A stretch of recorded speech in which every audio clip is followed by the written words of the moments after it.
Hi friends, welcome to Deepika reviews. Lakshmi నివాసం upcoming ఎపిసోడ్లో ఏం జరగబోతుందో తెలుసుకోవాలనుకుంటున్నారా? అయితే ఛానల్ను సబ్స్క్రైబ్ చేసుకుని సపోర్ట్ చేయడం మర్చిపోకండి. జైనందన్ గురించి నిజాలన్నీ బయట పెట్టడంతో శ్రీనివాసరావు షాక్లో ఉంటాడు. అల్లుడు గారు ఇలాంటి వారని నేను అసలు అనుకోలేదమ్మా అని లక్ష్మి అంటూ ఉంటుంది. ఆయన గురించి తెలియని వరకు అందరూ కూడా అలానే అనుకుంటారమ్మా. అక్కడి వరకు ఎందుకు, నేను ఎక్కడ ఉన్నానో నన్ను బయటకు రప్పించాలని నీకు ఇంజెక్షన్ వేసి మరీ హార్ట్ స్ట్రోక్ వచ్చేలా చేశారమ్మా అని జాను లక్ష్మికి చెప్తూ ఉంటే లక్ష్మి షాకింగ్గా జాను వైపు చూస్తూ ఉంటుంది. అంటే ఆ రోజు మీ అమ్మకు హార్ట్ స్ట్రోక్ రావడానికి కారణం ఆ దుర్మార్గుడా అని శ్రీనివాసరావు అంటూ ఉంటాడు. అవునానా, ఆ రోజు అమ్మను ప్రమాదంలో పడేశాడు. ఈరోజు నా ఫ్రెండ్ విశ్వ నాకు ఆశ్రయం ఇచ్చాడని ఆ జైనందన్ నుంచి దూరంగా నన్ను దుబాయ్ పంపించాలనుకున్నాడని విశ్వాని కూడా చంపాలని చూశాడు నాన్న అని చెప్పి జాను జరిగిందంతా కూడా శ్రీనివాసరావుకి చెప్తూ ఉంటుంది. అమ్మ జాను, ఇన్ని దుర్మార్గాలు చూస్తూ ఎలా ఉన్నావమ్మా? వాడి గురించి మాకు అప్పుడే చెప్పొచ్చు కదమ్మా అని చెప్పి శ్రీనివాసరావు అడుగుతూ ఉంటాడు. ఇంకా మారతాడని మార్చుకుందామని చాలా ప్రయత్నాలే చేశాను నాన్న, ఎలాంటి ఫలితం లేదు అని చెప్పి జాను చెప్తూ ఉంటుంది. అమ్మ జాను, నిన్ను అంతలా బాధ పెట్టినా వాణ్ణి వదిలిపెట్టద్దు, ఇప్పుడే పోలీస్ కంప్లైంట్ ఇద్దాం అని చెప్పి శ్రీనివాసరావు అంటూ ఉంటాడు. పోలీస్ కంప్లైంట్ ఇస్తే ఏమవుతుంది నాన్న? వాణ్ణి మహా అయితే మన ముందు అరెస్ట్ చేస్తారు, కానీ వాడు ఇచ్చే డబ్బులకు కక్కుర్తి పడి మనం బయటికి రాగానే వాణ్ణి వదిలిపెడతారు నాన్న అని చెప్పి జాను చెప్తూ ఉంటుంది. అవును నాన్న, జాను చెప్పింది నిజం. పోలీసులకు డబ్బులు ఇచ్చి మేనేజ్ చేయగల సత్తా ఆ జైకి ఉంది అని తులసి చెప్తూ ఉంటుంది. అంటే మనం ఆ దుర్మార్గుణ్ణి ఏమీ చేయలేము అమ్మా, వాడు చేసినవన్నీ కూడా చూస్తూ మన జానుని తిరిగి వాడి దగ్గరకు పంపించాలమ్మా అని శ్రీనివాసరావు అంటూ ఉంటాడు. ఇక నేను ఆ దుర్మార్గుడి దగ్గరికి వెళ్ళను నాన్న, వాడి దగ్గర ఉండటం కన్నా కూడా చావటమే నయం అని జాను అంటూ ఉంటుంది. అమ్మ జాను, నీకు మేమున్నామమ్మా, వాడికి భయపడి నువ్వు చచ్చిపోవటం ఏంటమ్మా? నీకేదైనా అయితే ఈ అమ్మ నాన్న తట్టుకోలేవరమ్మా, వద్దు, అలాంటి నిర్ణయం తీసుకోవద్దు, ఆ దుర్మార్గుడికి ఎలా బుద్ధి చెప్పాలో అలానే చెప్దాం అని లక్ష్మి అంటూ ఉంటుంది. అవును లక్ష్మి, ఆ దుర్మార్గుడికి బుద్ధి చెప్పాల్సిందే, ఇప్పుడే వస్తానమ్మా అని శ్రీనివాసరావు లోపలికి వెళ్ళి షర్ట్ వేసుకొని బయటికి వచ్చి పదండి అమ్మ వెళ్దాం అని చెప్పి అంటూ ఉంటాడు. ఎక్కడికి నానా అని జాను అడుగుతూ ఉంటుంది. ఆ రాక్షసుడు ఇంటికి అని చెప్పి శ్రీనివాసరావు చెప్తూ ఉంటాడు. వద్దు నాన్న, ఆ రాక్షసుడు నా కోసం మిమ్మల్ని ఏమైనా చేస్తాడేమోనని నాకు చాలా భయంగా ఉంది అని జాను చెప్తూ ఉంటుంది. వాడికి భయపడి ఎన్ని రోజులైనా అలా ఉంటామమ్మా, మనం భయపడుతూ పోతే వాడు మనల్ని బెదిరిస్తూనే ఉంటాడు.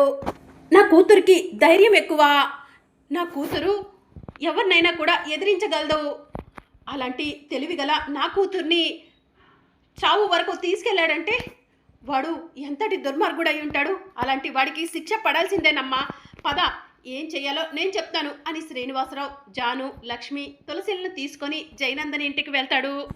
ఇక జైనందన్ శ్రీనివాసరావు వాళ్ళని చూసి మోయ రండి లోపలికి అని చెప్పి అంటూ ఉంటాడు. ఇక శ్రీనివాసరావు లోపలికి వెళ్ళి జైనందన్ చెంపపై లాగిపెట్టి ఒక్కటిస్తాడు. ఇక జైనందన్కి కోపం వస్తూ ఉంటుంది. నా జాను కోసం కోపాన్ని కంట్రోల్ చేసుకోవాలి అని జైనందన్ మనసులో అనుకొని, ఏంటి మోయ, ఏం జరిగింది, ఎందుకు నన్ను కొట్టారు అని చెప్పి జైనందన్ అడుగుతూ ఉంటాడు. నువ్వు చేస్తున్న తప్పులు పాపాలు అన్నీ కూడా మాకు తెలుసు అని శ్రీనివాసరావు అంటూ ఉంటాడు. నేనేం తప్పు చేశాను మోయ, నేనేం పాపం చేశాను? మీ కూతుర్ని నా ప్రాణం కంటే ఎక్కువగా ప్రేమించడమే నేను చేసిన తప్ప పాపమా అని జైనందన్ శ్రీనివాసరావుని అడుగుతూ ఉంటాడు. నువ్వు ఏం చేశావో నీకు తెలీదా? నువ్వు చేసిన తప్పులేంటో నాకు తెలీదా? నా కూతురు జానుని ఎంతలా హింస పెట్టావో నా జాను నాకు అన్నీ చెప్పింది అని జైనందన్కి శ్రీనివాసరావు చెప్తూ ఉంటాడు. మాయ, భార్యాభర్తలు అన్న తర్వాత గొడవలు రాకుండా ఉంటాయా ఏంటి? సర్దుకుపోవాలి. కానీ అత్తయ్య గారు మీతో ఎప్పుడు గొడవ పడలేదా? మీరు అత్తయ్య గారితో ఎప్పుడు గొడవ పడలేదా? అయినా మీరిద్దరూ ఇన్ని సంవత్సరాలు సంతోషంగా ఉన్నారంటే భార్యాభర్తల బంధం మీ ఇద్దరి మధ్య ఉండబట్టే కదా మోయ అని చెప్పి జైనందన్ అంటూ ఉంటాడు. నా భార్య నేను గొడవ పడలేదని ఎప్పుడూ చెప్పను, గొడవలు వస్తూ ఉంటాయి, భార్యాభర్తలు సర్దుకుపోవాలి. కానీ నా జానుతో నువ్వు గొడవ పడి ఉంటే నేను అస్సలు ఆలోచించేదాన్నే కాదు, నా కూతుర్ని సంతోషంగా కాపురానికి పంపించేదని. కానీ నా కూతుర్ని ఇంట్లో పెట్టి బంధించావు, హింసించావు, ఇంకా చాలానే చేశావు. అది ఎవరితో మాట్లాడకూడదు, నీతో మాత్రమే మాట్లాడాలని ఇంట్లో ఫోన్లు పనిచేయకుండా సిగ్నల్స్ లేకుండా చేశావు. చెప్పాలంటే ఒకటి కాదు, రెండు కాదు, ఎన్నో ఉన్నాయి. అలాంటి దుర్మార్గుడి దగ్గర నా కూతుర్ని వదిలిపెట్టి మరొకసారి నా కూతురు చావు వార్త వినాలనుకోవట్లేదు. ఇక నీకు మాకు ఎలాంటి సంబంధం లేదు. కోర్టుకు వెళ్తాము, విడాకుల నోటీసులు పంపిస్తాము, విడాకుల నోటీస్ మీద సంతకం పెట్టు. నా జానుకి మరో సంబంధం చూసి పెళ్లి చేస్తాము. ఇక నీకు మా అమ్మాయికి ఎలాంటి సంబంధం లేదు అని చెప్పి శ్రీనివాసరావు రామ్మ జాను అని చెప్పి జానుని తీసుకొని వెళ్తూ ఉంటే మావయ్య మావయ్య అని చెప్పి జయనందన్ పిలుస్తూ ఉంటాడు. ఇక శ్రీనివాసరావు జయనందన్ మాటను పట్టించుకోకుండా వెళ్ళిపోతూ ఉంటాడు. ప్లీజ్ మావయ్య, నేను చెప్పేది వినండి అని జయనందన్ అంటూ ఉంటాడు. ఏం చెప్తావు, ఏం వినాలి? నీ గురించి తెలిసి కూడా నీతో ఏం మాట్లాడమంటావు అని చెప్పి శ్రీనివాసరావు అంటూ ఉంటాడు. మర్యాదగా అడ్డు తప్పుకో, మా దారిన మమ్మల్ని వెళ్ళనివ్వు అని శ్రీనివాసరావు అంటూ ఉంటే అత్తయ్య మీరైనా చెప్పండి అని జయనందన్ అంటూ ఉంటాడు. ఏం చెప్పమంటావు బాబు, ఏం చెప్పమంటావు? కూతురు పెళ్లి ఘనంగా చేస్తే కూతురు సంతోషంగా ఉంటుందని ఉన్న ఉద్యోగానికి పిఆర్సీ తీసుకొని మరీ పెళ్ళి ఘనంగా నీ స్తోమతకు తగ్గట్టు జరిపించాము. కానీ మా కూతురు ఇంత చేసినా కూడా సంతోషంగా లేదని తెలిసి ఇక ఏం మాట్లాడమంటావు బాబు అని చెప్పి లక్ష్మి అంటూ ఉంటుంది. ప్లీజ్ అత్తయ్య, ఇంకెప్పుడు కూడా నేను అలా ప్రవర్తించను. ఈ ఒక్కసారికి నాకు ఒక్క అవకాశం ఇవ్వండి అని జయనందన్ అంటూ ఉంటాడు. వీడు దుర్మార్గుడు నాన్న, ఇలాంటి వాడితో నేను కాపురం చేయలేవను, ఇలాంటి వాడితో ఉండటం కన్నా చావటమే నయం అని జాను చెప్తూ ఉంటుంది. వద్దమ్మా జాను, నువ్వు ఇతనితో ఉండటానికి వీల్లేదు. నువ్వు ఉంటా అన్నా కూడా మేము ఇతని దగ్గర ఉంచమమ్మా. నిన్ను ఇతని దగ్గర ఉంచితే నీ గొంతుని మా చేతులారా మేమే కోసిన వాళ్ళం అవుతామమ్మా. వద్దు జాను, వద్దు, రా వెళ్దాం అని శ్రీనివాసరావు జానుని తీసుకొని వెళ్తూ ఉంటే ఇక జయనందన్ కోపంగా శ్రీనివాసరావు వైపు చూస్తూ ఉంటాడు. రేయ్ శ్రీనివాసరావు అని చెప్పి అనటంతో ఇదేంటి పిలుపులో మార్పు వచ్చింది అని శ్రీనివాసరావు మనసులో అనుకొని వెనక్కి తిరిగి చూస్తాడు. బ్రతిమలాడుతున్నాను కదా అని చెప్పి నాలో ఇంకా మంచితనం ఉందనుకుంటున్నావేమో. నేను మేక వన్నిన పులినిరా, పైకి మాత్రమే మేకతోలు కప్పుకొని మేకలాగా నటిస్తూ ఉంటాను. లోపల నా క్రూరత్వం పులికి సంబంధించింది. నా భార్యని నీతో తీసుకెళ్తావా? ఎక్కడికి తీసుకెళ్తావు? జాను నా భార్య, నా నుంచి జానుని దూరం చేస్తే వదిలిపెట్టను అని చెప్పి జయనందన్ అంటూ ఉంటాడు. రే దుర్మార్గుడా, నువ్వు ఇంతటి దుర్మార్గుడు అని తెలిసేరా నా కూతుర్ని నీ దగ్గర వదిలిపెట్టిన అంటున్నాను అని శ్రీనివాసరావు అంటూ ఉంటాడు. మర్యాదగా చెప్తుంటే అర్థం కావట్లేదు కదా, జానుని నా దగ్గర ఎలా ఉంచుకోవాలో నాకు బాగా తెలుసు అని చెప్పి జయనందన్ ఒక చేతితో శ్రీనివాసరావు గొంతుని మరొక చేతితో లక్ష్మి గొంతుని గట్టిగా పట్టుకుంటాడు. ఇప్పుడు చెప్పు జాను, నా నుంచి విడాకులు తీసుకుంటావా, మరో పెళ్లి చేసుకుంటావా చెప్పు అని చెప్పి జయనందన్ అంటూ ఉంటాడు.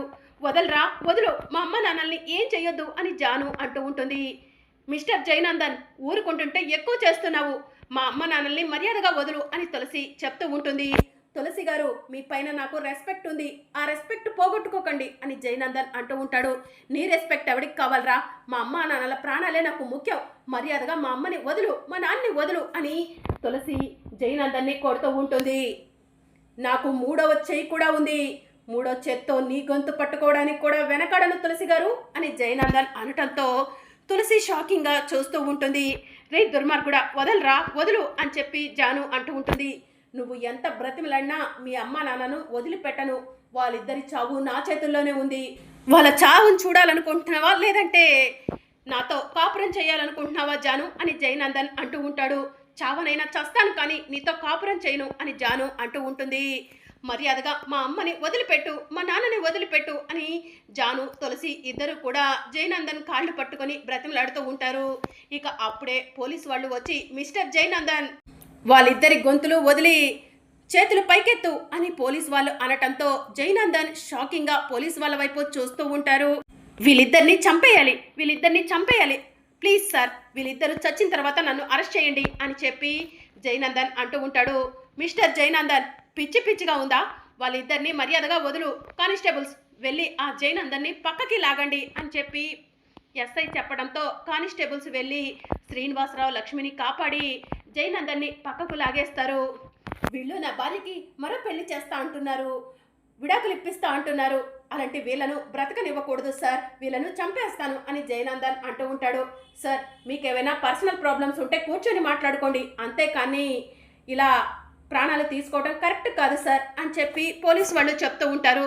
అయినా ఈ సమయంలో మీరెందుకు వచ్చారు సార్ అని చెప్పి జయనందన్ అడుగుతూ ఉంటాడు.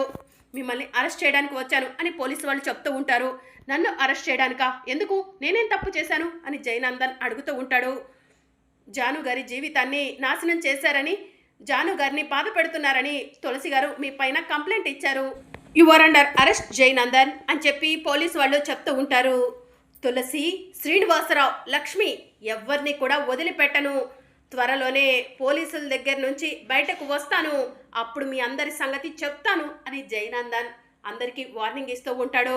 మిస్టర్ జయనందన్ కోఆపరేట్ చేయండి, మాతో రండి అని పోలీసు వాళ్ళు జయనందన్ని లాక్కుని వెళ్తూ ఉంటారు. అమ్మ తులసి, పోలీసు వాళ్ళు రాకపోయి ఉంటే కనుక వాడు మా ప్రాణాలు తీసేవాడమ్మా అని శ్రీనివాసరావు అంటూ ఉంటాడు. వాడు గురించి జాను అన్ని విషయాలు చెప్పింది కదా నాన్న, వాడు ఇలాంటి అఘాయిత్యం ఏదో చేస్తాడని ముందే నేను పోలీస్ కంప్లైంట్ ఇచ్చాను, పోలీస్ కంప్లైంట్ ఇవ్వటం మంచిదైంది అని తులసి చెప్తూ ఉంటుంది. ఇక జాను తులసిని హక్ చేసుకుని ఏడుస్తూ ఉంటుంది. తులసి బాధపడకు, ఇప్పుడు అత్తయ్య ఎమ్మెల్యే కూడా, మనం భయపడాల్సిన అవసరమే లేదు, నీకు ఏ సమస్య రాకుండా నేను చూసుకుంటాను జాను, పదండి వెళ్దాం అని చెప్పి తులసి, శ్రీనివాసరావు, లక్ష్మి జానుని తీసుకొని ఇంటికి వెళ్తూ ఉంటుంది. మరి అప్కమింగ్ ఎపిసోడ్లో ఏం జరగనుందో తెలుసుకోవాలనుకుంటున్నారా? అయితే ఛానల్ను సబ్స్క్రైబ్ చేసుకొని సపోర్ట్ చేయడం మర్చిపోకండి. Thank you for watching.